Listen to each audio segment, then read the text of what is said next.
Welcome everyone that is here with us. I'm here today with Stacy Adams of Active Riding Trips. And I think Stacy, you may have we were just talking about the all the admin that comes with the back end of planning trips. From the front end, it sounds like you have a really cool job on the side of going out and getting to vet these trips, explore the different places, and see which trips you're going to include in your catalog. So I know I have so many questions, and I want to dig a little bit for some really fun stories from all the places that you've ridden. But for everyone that's coming in, just so we know that the tech is working, and also so we can get you thinking about where you might want to do a trip, put in the comments that if you could jet off somewhere next month to ride, where would you go? Where in the world would you go? And maybe I'll ask that same question to you, Stacy. If you could go somewhere, what is a place that either you haven't explored yet or you would love to go back to? Sure. It's funny. My definition of a fun trip is a little bit different than others because I've had the opportunity to ride in many other places that a lot of folks haven't. So I tend to gravitate toward things that are wholly different. I, for example, love our European trips. I think they're great. But a lot of their culture is intermixed just because of the way that those countries have come about and the changes over the last several hundred years. So while I love them because they're familiar, I tend to find myself leaning toward places that are completely out of that realm. So, for example, the safaris in Africa are like they're incredible, but I mean, the culture is not at all like anything that we have in North America or even Central or South America. So it's just it's very different. The dialects, the countryside, the animals, the trip that we offer to Machu Picchu in Peru is the same. So even though that's South America, the Quechua people have their own, sort of uniqueness about them, and it's just really special. So yeah, I do tend to sort of gravitate toward the things that are kind of a one-off, or maybe things that are a little bit more edge of the world, push myself in terms of the things that I think maybe I can or cannot do. I haven't quite pushed myself to go to the Mongol Derby yet or something like that. But it's sort of those types of things where initially my thought is, oh my gosh, I could never do that. And then in a couple of years, all of a sudden that seed's been planted and I find myself like signing myself up to do something. And I'm like, I have lost my mind. So I love that.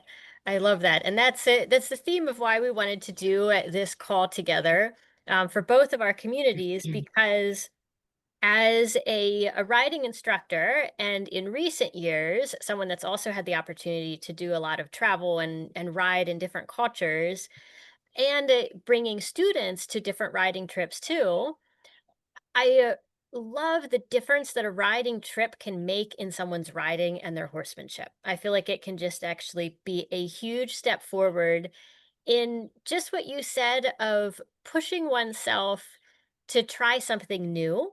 And we're going to talk about that a little bit more because in our time together, we'll talk about some specific ways that riding vacations or riding trips can help to improve your riding. We'll also talk about how to prepare. And I'm really excited to get your tips on this as well, Stacy. And also some of the just general things mindset wise when you're going to a trip to be ready for. So let us know if that sounds helpful. And we've got some really fun places in. Lynn's coming to us with Cornwall. That's actually coming up oh in yeah. just a few weeks. We've got Iceland. That's actually my bucket list riding place. That's where I want to go next. New Zealand, Mm. Anna, Wyoming. Therese says Stacy's trips are the best. How many have you gone on, Therese? Tell us where you went. Awesome. All right. So why don't we get started with how a riding trip can help your riding? So I have three ideas here. The first one, I think it may be the most obvious. Um, the second one is a bit different, but the first one is just having the time in the saddle. And sometimes when depending on what your situation is, if you have your own horse or if you're in lessons, you just don't get a lot of time. You might have a few hours a week that you're riding, and being able to go on a vacation where you've got the immersion of being with the horses and being able to ride every day, even if they're not long riding days, but you just have that consistency of, back to back days in the saddle, you can really see a jump up in your skills that can be harder to accomplish when maybe you've got a lesson and then it's a week until you've got your next lesson and you've got those big gaps in between. So that's pretty common. I would say probably 60% of our clients own their own horses. Mhm. And even the ones that own their own horses, unless they're retired, they're not riding every single day. They're riding when they can. But let's just talk about it in general. Even those of us that do own horses and ride several times a week, we're riding for 45 minutes or an hour for 4 days a week. We might take a weekend day and go out on a longer trail ride, a couple of hours, maybe go on a hunter pace that's close to 3 hours. Hunter pace is a timed trail ride for anyone that hasn't had a chance to do that yet. It can include jumps with go arounds. But my point is that most people are working or have some sort of time schedule commitment that they're riding a few times a week, but it's usually about an hour, or less. And so it's a super common question, like, how do I get ready for one of these trips? And the trips really range. Like some of our trips, first of all, the trips are offered in two different sort of larger categories. 50, the one category is solely trail riding, and the other category is solely a lesson program. And Mhm. then there are these trips that do cross over a little bit. So it's mainly a lesson program, but it also includes some trail riding just for fun in the afternoons. But let me speak. So the lesson program pieces are a little bit easier to get your head around if what I'm describing sort of resonates with you and your schedule, because you're already, riding in a 45-minute or an hour session, once a week, and then you're practicing those things. That's going to be a bit like what the lesson programs are like, except that you're going to have someone laser focused on you for 5 days. And within those 5 days, you're really going to be, you're going to be working. So it's fine. Usually those places come with hot tubs and massage therapists, on option. But I'm not going to say it's a boot camp, but it's certainly more intense than what most people are doing. And they're certainly not doing it for 5 days a week at home. Mm. So the trail rides, the other part of that program, those range. I mean, some of them you're riding just half days, which would be between 2 and 3 hours per day. So you'd be riding in the morning, and then you might be taking a tour in the afternoon of a local castle, or, if you're in Normandy, of one of the main things, one of the things that are significant, the German battery, the beaches, that kind of stuff. But then there are the other trail rides that are longer, where you're riding between 5 and 7 hours per day. And so that's typically when the people, when we really say to folks, okay, here's sort of your cheat sheet. And I hate to say you're going to be completely underwhelmed with your cheat sheet on how to prepare for that in terms of your riding, which is you'll do more benefit to yourself if you ride every single day at home for 30 to 45 to 60 minutes at any pace, even walking, but get out and do it 7 to 10 days in a row, no exception. If it's pouring down rain, get out and do it in the rain. I mean, we don't ride in snow traditionally. I mean, there might be a squall every once in a while in a couple of our locations, but it's not like you're going to ride in a blizzard. but weather is weather. That's not what you're riding for in that 7 to 10 day prep period. What you're riding for is how your seat bones and your hips and your knees feel from the continuous daily repetitiveness of that.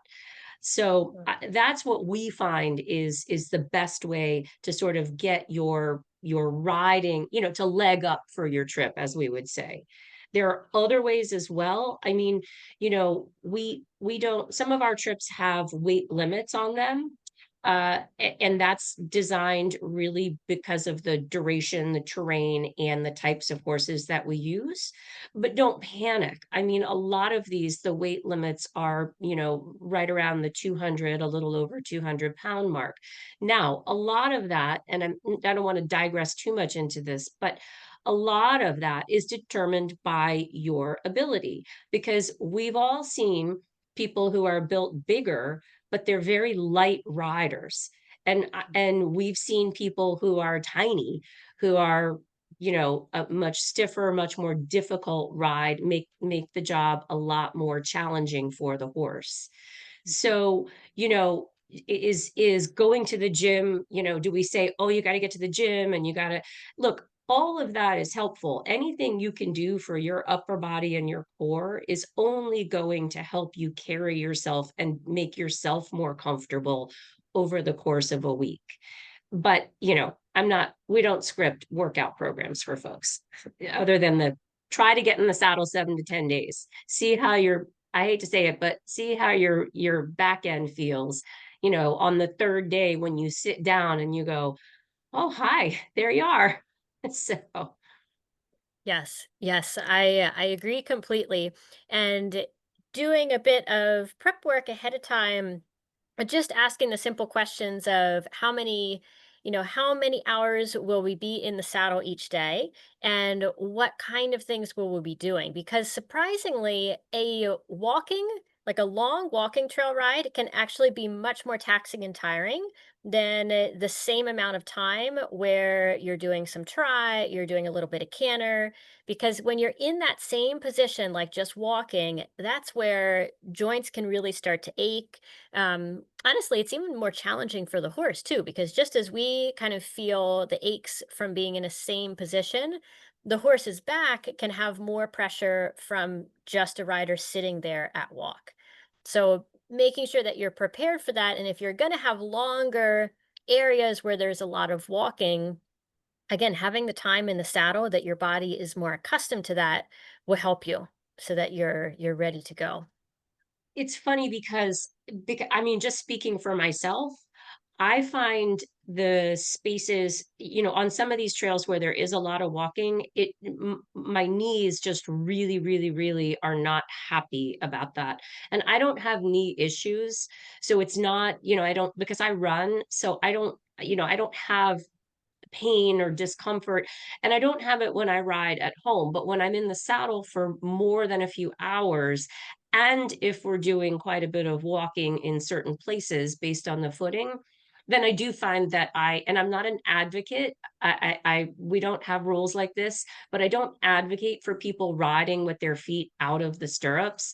And if Mhm. you feel you must do something like that, like I do when I get into a situation where my knees are really starting to scream, I'll take one foot out of the stirrup, but I'm just, it's to me that's common horse sense no matter where you are, even on my own horse who I trust implicitly. So, just to stretch that leg out, but it's my knees that sort of get like not happy. Yes. Yeah. So, ways that a trip can help your riding: the time in the saddle, and the back to back consistency, whether you're going out on trails or whether you're working in an educational trip and working with a trainer. Well, The so it's Oh, I was just going to say, I think, in terms of ways that it helps like my riding, it's really interesting. And I see this a lot at home, which is when I don't get the desired response that I'm looking for, and this applies predominantly to ring work that I'm doing. Mhm. I'm constantly saying to myself, or when I get a response that I like when I'm working on a circle and I'm saying move out and I get a canter, then I have to sit there and say, now, did I ask for that and I didn't mean to? Where was my inside hip bone?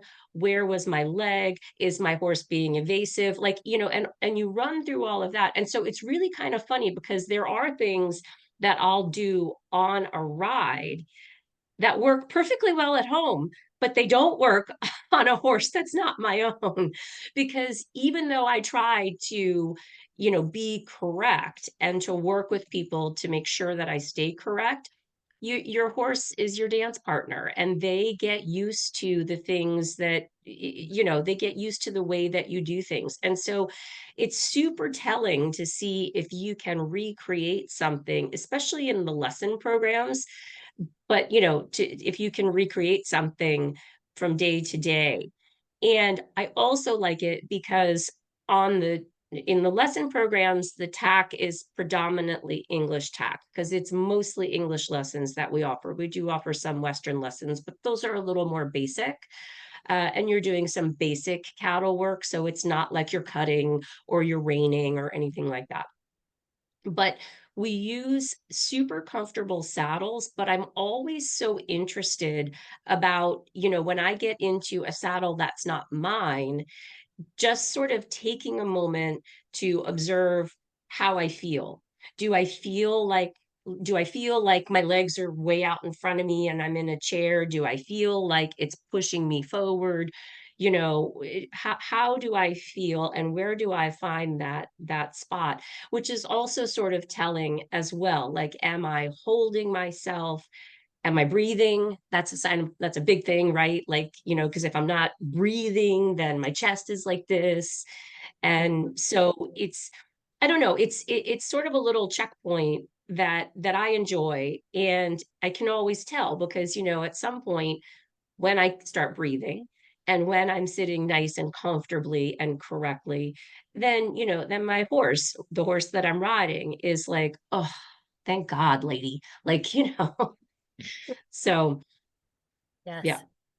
Yeah, and I think that opportunity to ride different horses is a really big benefit to doing a trip as well. And some people, maybe in this situation already where they ride a lot of different school horses, but if you have your own horse, or even if you're riding somewhere at a stable where you're riding consistently the same, maybe one or two or three horses, when you go somewhere on a trip, especially to these places in the world that have a very different type of horse than you may be used to. So I, I experienced this probably in the biggest way riding in Mongolia. The horses there were so strong, and so quick. I mean, even working with Mustangs, they were similar, but those Mongolian horses, because they live, I think, in such harsh places, they just have a quickness about them that was more than what I had experienced in any other type of horse. So being able to experience different types of horses and just broaden your skill level, because there's first the skill of communicating with, if you're used to riding a horse that maybe is more slow, riding a horse that's more forward, or vice versa. And then there's just different movement patterns. A small criollo type horse is going to move very different than a thoroughbred that maybe you're going to ride on a European trip. So there's just such a difference in the type of horses, and it's one of the things too that I really encourage people to prepare for the best that they can before they go on trips, is just to ride some different horses that you're Mm, as used to as possible, putting a leg over a new horse. That when you're right. on your trip, it's not, the first time in 5 years that you've stepped on a different horse, because you'll just be more prepared and be able to get more out of the trip, whether it's trail riding or education, if you're not dealing in a really strong way with the nervousness of just the new horse. Right. We deal with that a lot because everybody look, I'm proof in the pudding, as they say, of that. Because when I first started taking these trips back in like 2003, I wasn't riding other horses. I mean, I was riding my horse. And so I remember so vividly, really about the first, I can't remember when it stopped, maybe the first 5 or 6 trips that I took. I'd get there, and the first day that we'd show up to mount up and ride out, I'd be sitting there and I could feel the tension in my stomach. Like cause there was just that uncertainty about like, oh wow, it's really real now. We're going to get on these horses and I don't know this horse, Mhm. but I don't give it any more a second thought. And we talk about this a lot with folks. I mean, these horses that you're riding are professionals. Like this is their job, and they're not school horses. So they have a lot more personality than a school horse, but they know their job. They've been there, done that. They're fun. When we go and we test these rides, I used to test like for really basic things, these first few times when I was really not embracing this idea of like, okay, trust your horse. You're the one who's an idiot here. So, but I would test for basic things like, if I ask my horse to go and pass that horse in front of them, does it respond to the leg? Do I have brakes? Because, I was wearing contacts at that time. And if you've ever worn, hard or gas permeable lenses, every once in a while, like something goes completely wrong. And it's like an emergency. You're like, stop, like. So I was like, if I have to pull up, is this going to be a problem? So like I'd be testing all sorts of stuff like that. And I don't do that anymore because the horses are just they're solid citizens and they know what their job is, but they're fun. You know, we do have to tell people they're fun, but they're still horses. So they have an order that they like to go in. They have a buddy that they like or don't like, I mean, and they'll tell you. So it's not they're not push button at all in that respect. Mhm. So it's kind of neat. I mean, the other thing that we do spend a lot of time talking about, we get folks that write to us and say, or that call us and say, I only ride gaited horses and that's really all I want to do. So we've added some rides into our repertoire that include gaited horses. They turns out that they're all Icelandic, but that's great. I mean, nobody, interestingly enough, except for one person I know in my whole life, nobody's afraid of an Icelandic. Their stature isn't huge, but Mhm. yet they're still horses, but there's only one person I know who's afraid of an Icelandic, and they're so lovely. I mean, they tolt so nicely, and it sort of levels the playing field a little bit in terms of because posting is a thing, and it requires balance, and you can't get tight. And if you're posting for a mile and a half, which I don't know if that seems like a long time to you, but like posting for 10 or 12 minutes over somewhat varied terrain is work. I'd much rather have it be a nice canter or a forward canter so I can I can get out of the saddle a little bit. But everybody has their thing. It's just, so the Icelandics are great. Everybody thinks that's really kind of fun. But yet then you go to a place like Scotland or Ireland and you're riding these Irish sport horses and they're enormous. I mean, they're warm blood size enormous and absolutely fun, never put a foot wrong. But again, sometimes you walk up to the horse and you're like, holy cow, how's the air up there? I mean, like, and I got to get on you. And it can be intimidating, especially if someone hasn't, like, if they're not lucky like me to have gone on a bunch of these and just go, I don't think about this at all. But it can be a thing, right? To walk up to a strange horse. On the lesson programs, you're riding typically different horses throughout the course of the week. But on the trail riding programs, you're predominantly riding the same horse throughout the course of the week, which is also sort of magical because you do get a chance to really know them, which makes it kind of fun. So I Yeah. think I can't remember why I started launching into that, but there was a reason. Well, I'm curious for you what made the difference in being more comfortable riding the different horses. Was it just that you slowly, with it going on so many trips, got more and more comfortable, or was there like one or two trips that just made a big difference for you? No, it really was more the latter. I mean, the former than the latter. It just was that, at some point you kind of go, yeah, I know I'm going to show up here and I know that everything's taken care of and that I'm getting on a horse that isn't going to kill me or anyone else. And and that just takes a few. I mean, Therese would be a good person to chat about that as well. And and in fairness, I mean, on all except one trip, she's had horses that she loved and wanted to bring home. And Therese, I'm sorry you didn't like that Smart, but Smart was good for you. I'm still telling you, Smart was very good for you. So, but it's just kind of neat because like, for example, when I went a few years ago on our dressage training program in Portugal, you get on these Lusitanos and they're not super big. I mean, a big Lusitano is like 16 hands. They're not ginormous like the warm blood.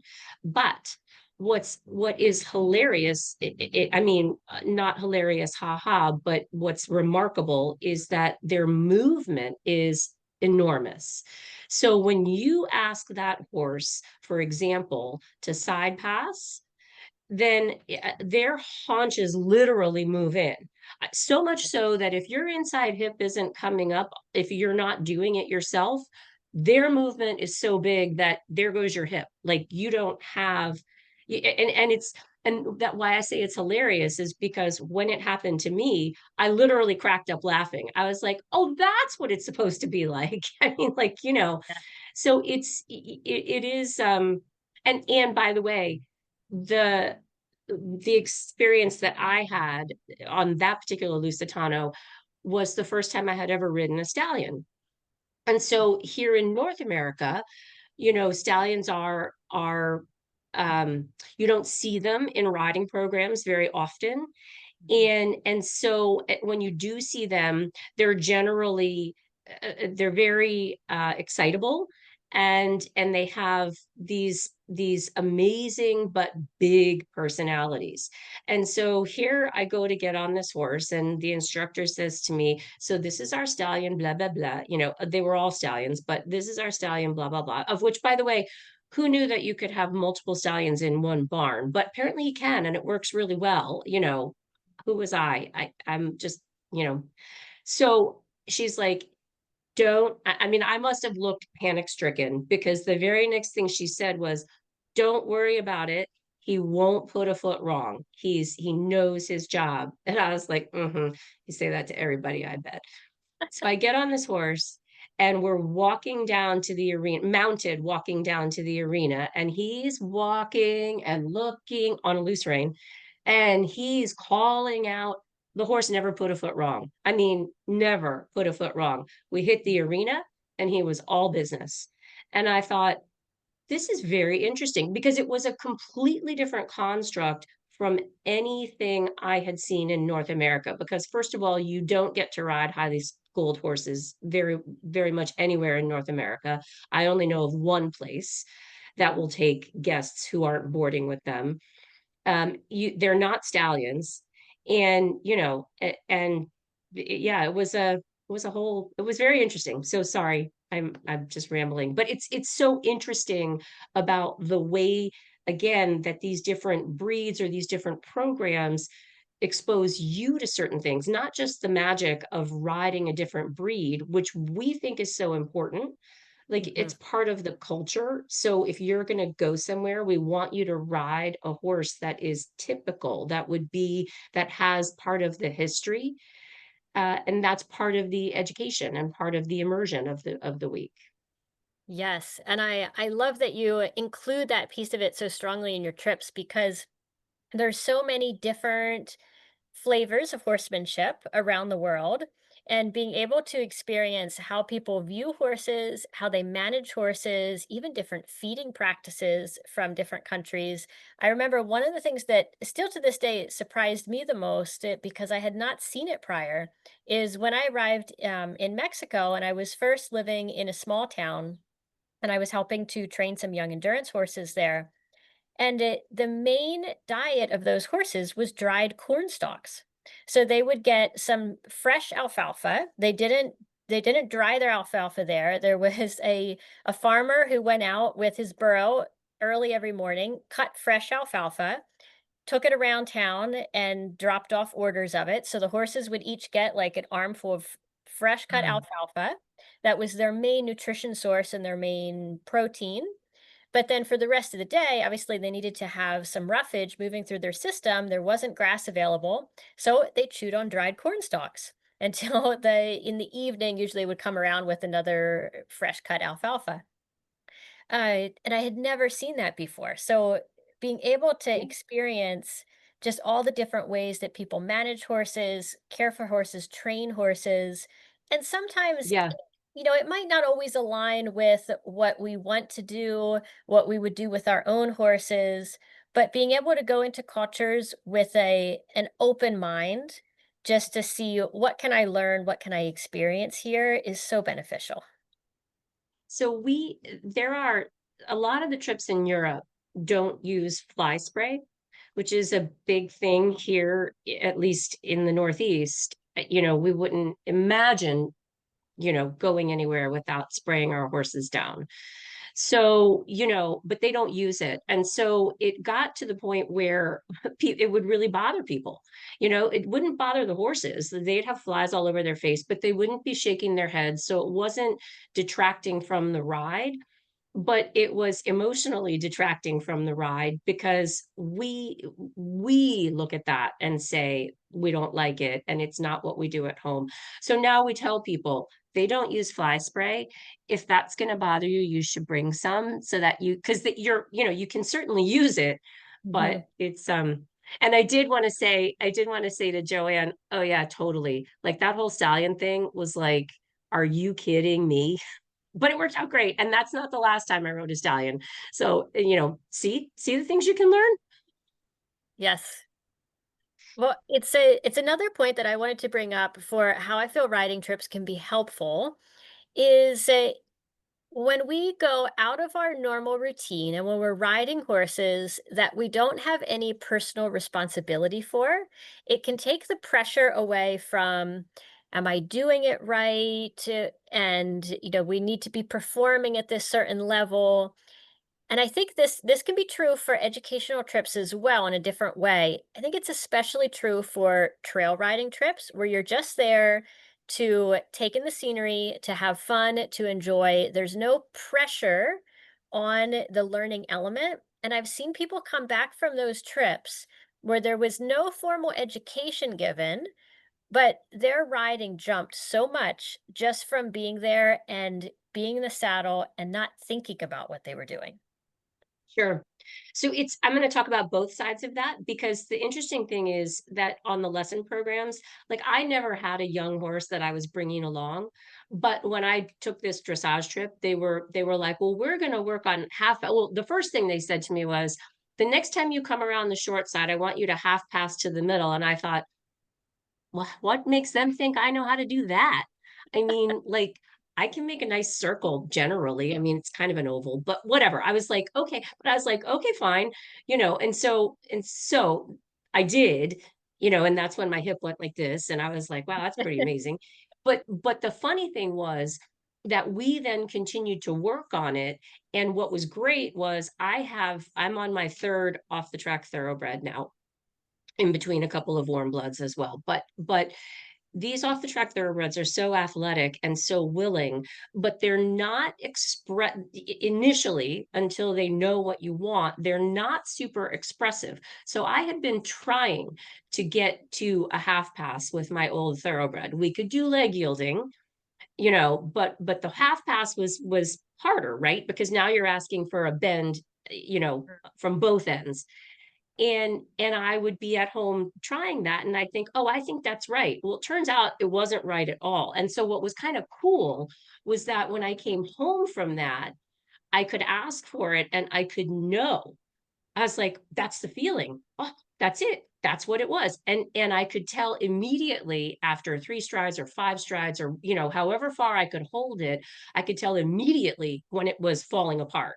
And then I could stop and just make my circle. I didn't try to fix it right there because I wasn't that, you know, educated. But Mhm. it was so interesting how after a week, you get that feeling and you're able to immediately go, "That's right." If there's no doubt in your mind, like, "Where's the mirror? Is that right?" So that was the one thing I was gonna say about the lesson programs. And just for the record, I wasn't looking to, I show in schooling shows. I show for fun. So it's not like I'm looking to get my bronze or anything. I'm just, just doing it for fun and for the gymnastic side of the equation. But on the trail rides, what's really neat is that the terrain is often very different than the terrain that most folks have at home. Mhm. And you come across things that you also might not otherwise come across. So you might be crossing bridges. You might be, have water crossings like with running water, not necessarily deep, but I don't mean like a creek. You might hit boggy sections.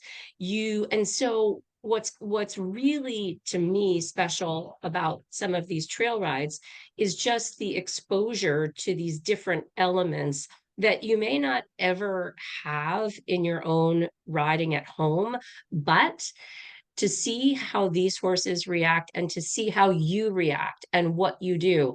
And a lot of it is so much like what your riding instructor told you always. Just stay quiet, stay centered, let your horse figure it out. And again, I'm going to go back to my experience. So my two sort of heart horses are these two OTTBs that I've had, one now and one was my first horse.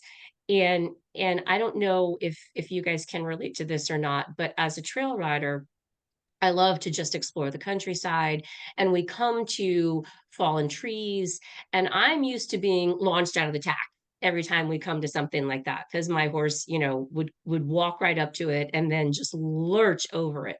Mhm. So that's a trigger, in my own self. So I'm always curious when I get on these horses, it just still sort of replays a little bit. Like, is it going to happen? And I'm sort of always, staying centered, but trying to not tense up, just trying to be ready in case it does. And it doesn't. I mean, they're all so logical and staunch about it.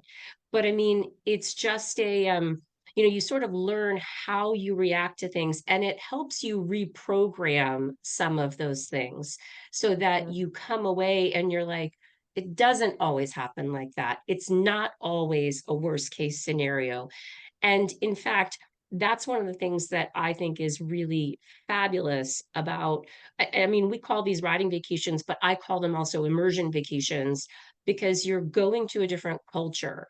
Even if it's here in the US, it's a themed, it's a ranch, it's got a whole bespoke nature to it.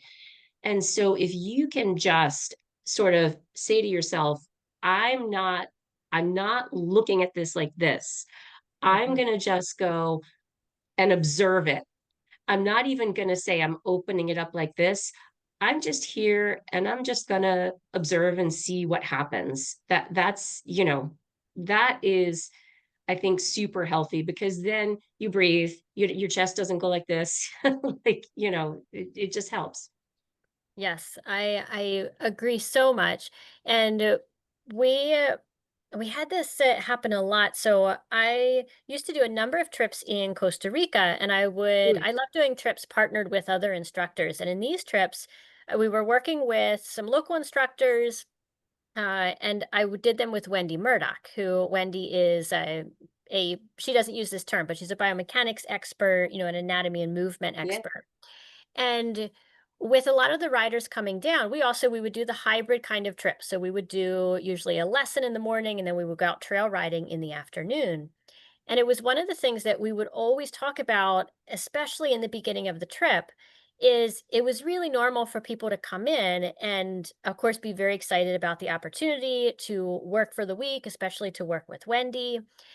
And sometimes had really high expectations of how they were going to, what they were going to do before they left.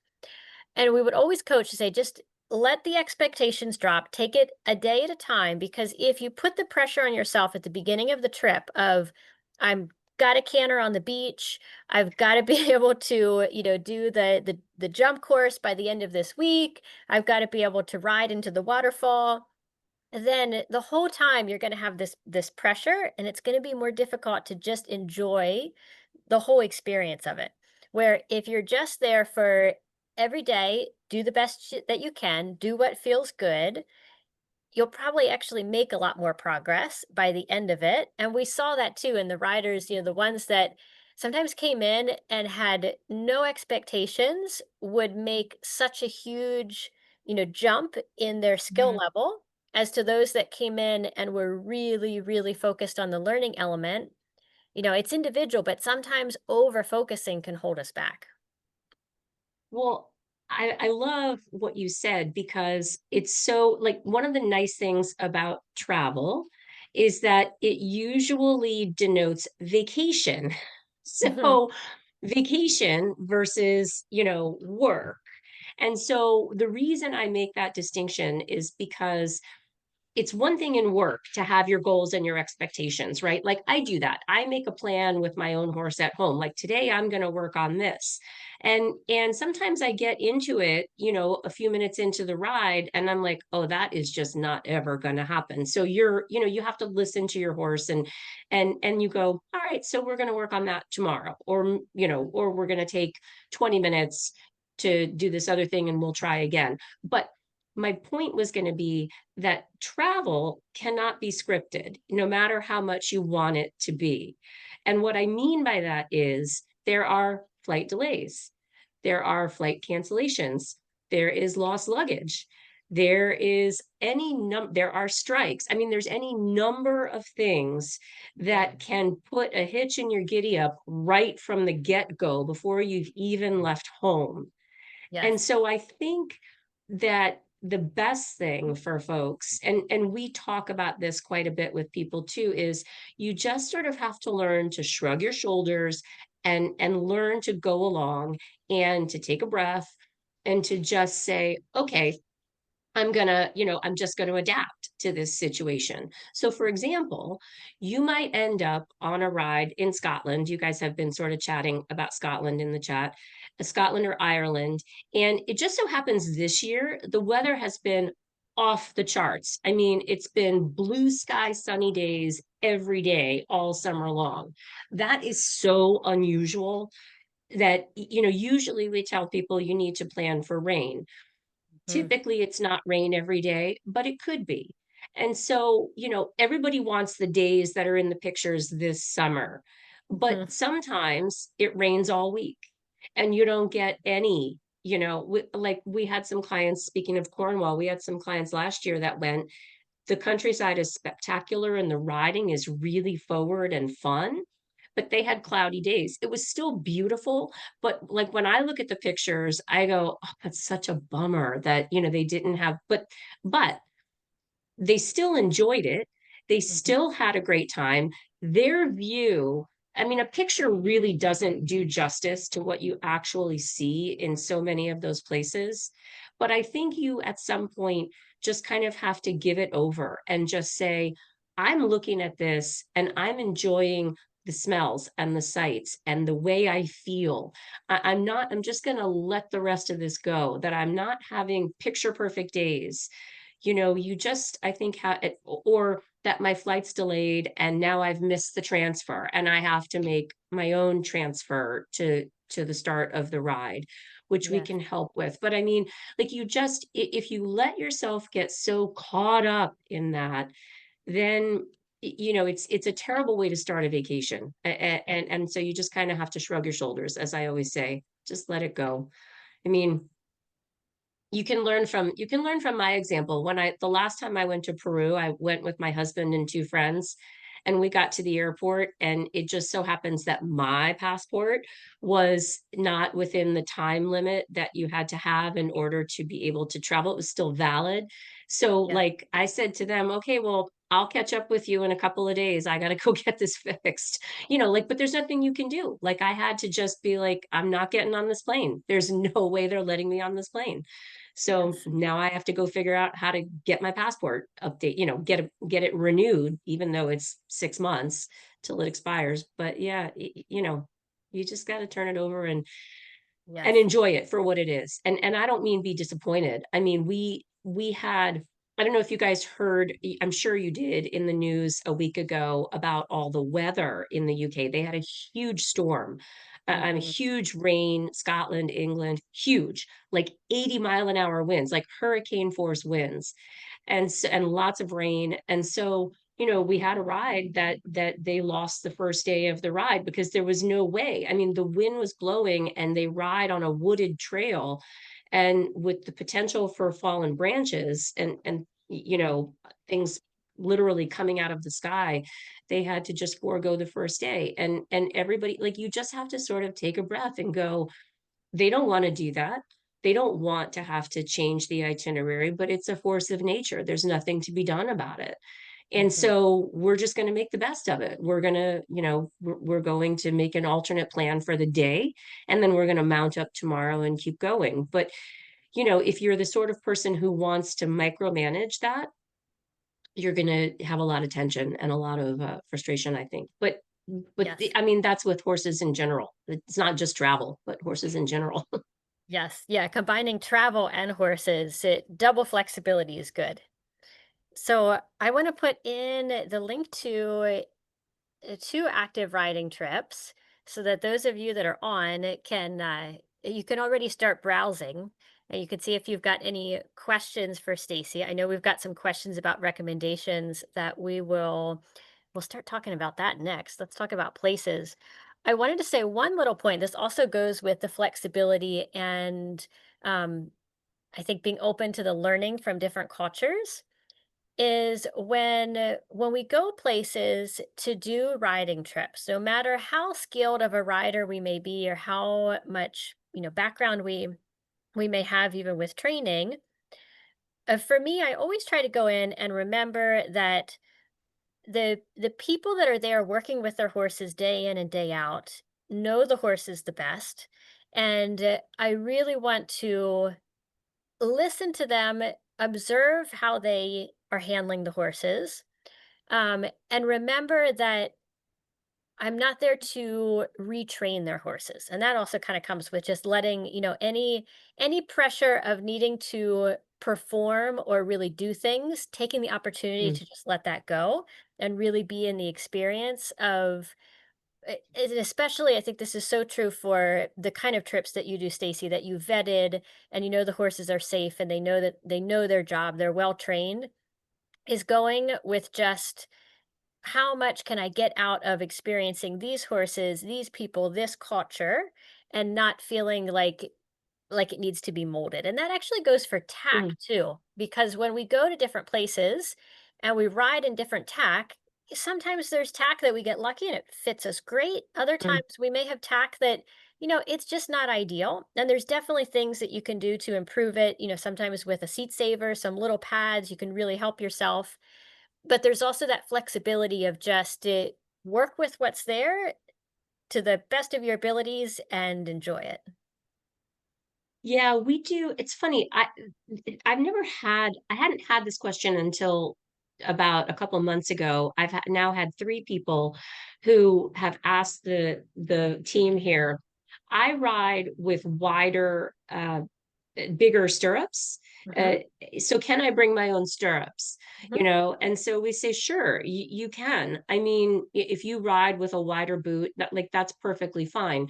We don't allow folks to bring their own saddle because the saddles are all, to your point, Callie, like the saddles are all fitted to the horses, Hmm. on site. And so we can't, I mean, and the horses are the trip. So the guides are great. The guides are all English speaking, so there's no language barrier depending on where you go. But the horses are the meat and potatoes of the program. And so Yes. there's no compromising their health, their well being. Now, it goes back to what you were saying as well, which is that everybody has a little bit of a different way of doing things. So, sometimes the horses will have all the feathers, right? There'll be a draft cross of some kind and they have all the feathers. They don't clean those feathers. I mean, they leave the feathers natural and they get muddy and they get, but they clean out the feet, and the feet are checked every day. The shoes are checked every day to make sure that they're solid and tight. But, you'll notice, you'll see a guide, like you'll pull a saddle off and you'll see a white spot, right? And as riders, we're like, whoa, that horse has a white spot, that tack. But look, horses get injured, they get rubs. You'll see the guides over there treating things with powders and with gels for when they're not, when the horses aren't actually in work. They're not, we don't, I guess what I'm trying to say is, we look at these horses and we really want to make sure that they're healthy and that they're happy. And does that mean that they're dappled? Well, not necessarily. Wouldn't that be nice? But I mean, like, they need to have a healthy weight. They need to be energetic. And I don't mean fiery. I just mean you need to not have to be constantly pushing them.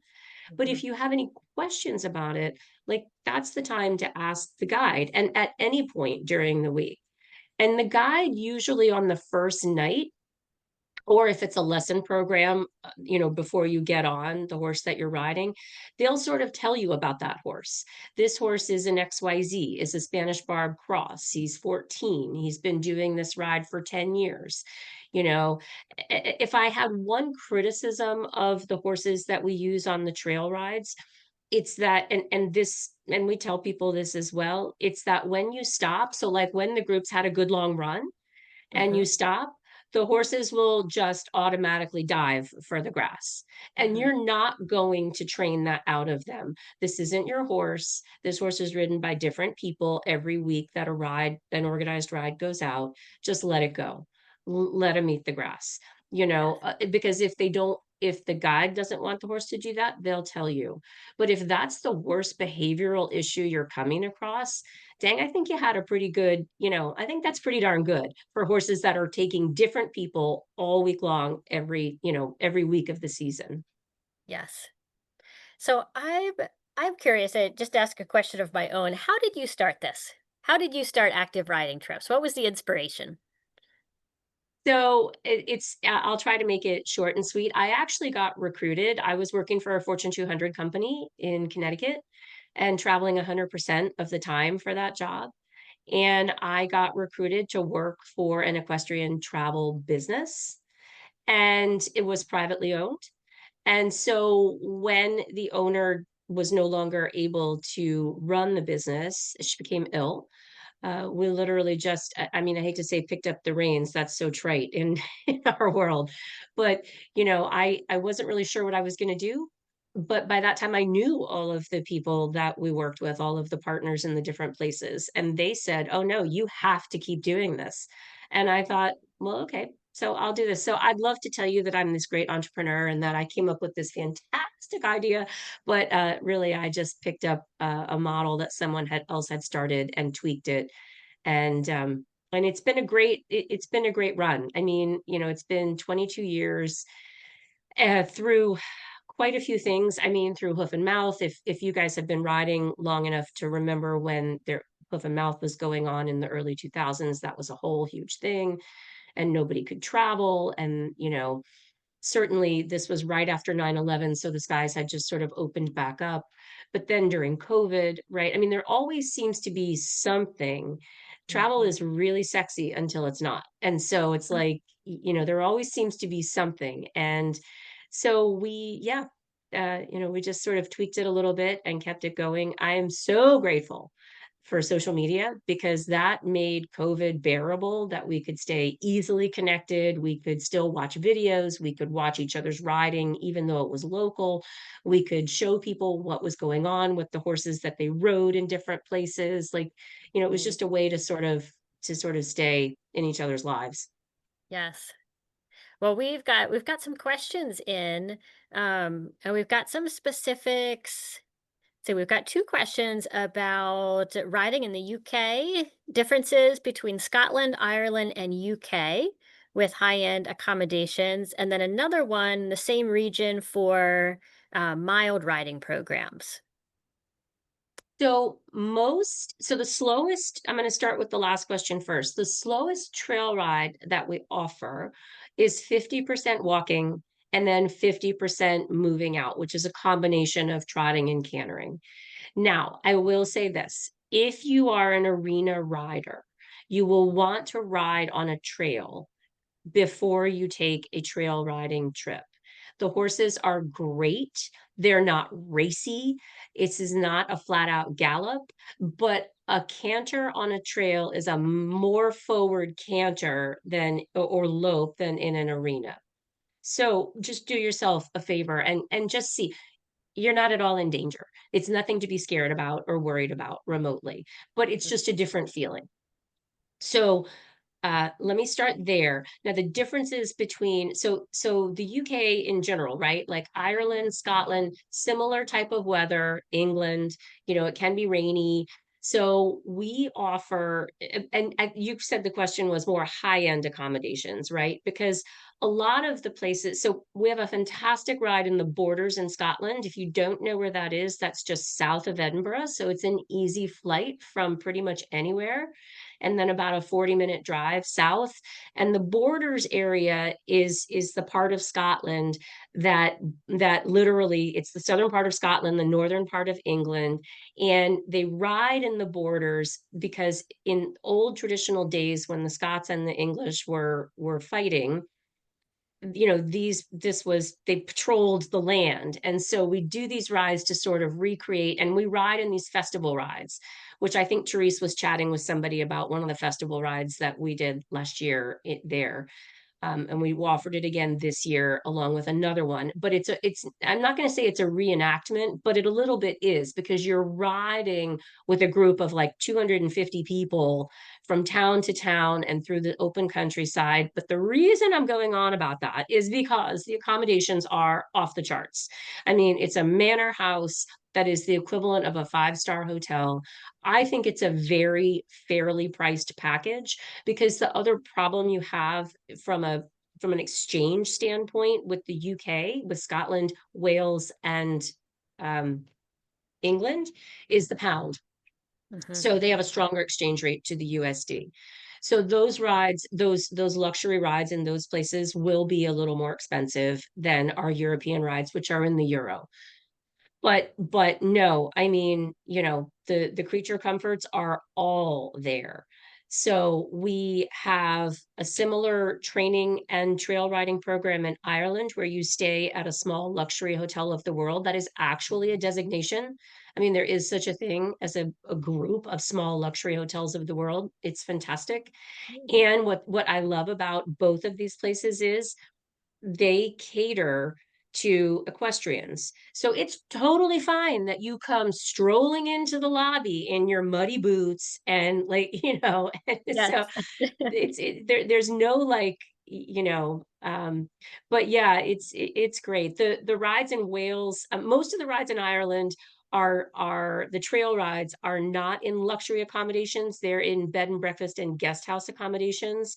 They're very well appointed. They're very clean and comfortable, but they're not fancy. They're not like the five-star places. Wales is the same way, and is Cornwall the same way as well, because those places are more remote. And so your access to the riding isn't very close to places that would offer upgraded accommodation in that respect. But trail rides in Spain. Now you asked about the UK predominantly, but we have very easily luxury rides in Spain and in France and in Italy. I mean, other places. We have a fabulous one in Australia. I don't know if you can like, hop halfway around the world, but like a super luxury one on a private station. Everything in Australia and New Zealand are called stations because it's the agricultural side of it, but it's a high-end luxury estate. Also, we have a nice one another nice one in Australia that stays at a five-star resort.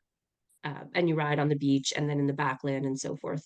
And I can spend some more time as well. If anybody wants to reach out directly, I am more than happy to sort of have a chat by phone, have a chat by Zoom, but we can get on the website together and I can point you in those directions. Yeah. Yes, amazing. There's so many fun trips. I love just browsing your website, and I'm really grateful for you coming on and sharing your experiences with us. Thank you so much for everyone that joined in here, and definitely look at the trips on activeridingtrips.com. The links in the chat here, we'll post it with the recording as well. And thank you so much, Stacy. Thank you, Callie. Sure appreciate it. It's been a blast. All right, everyone have a great week.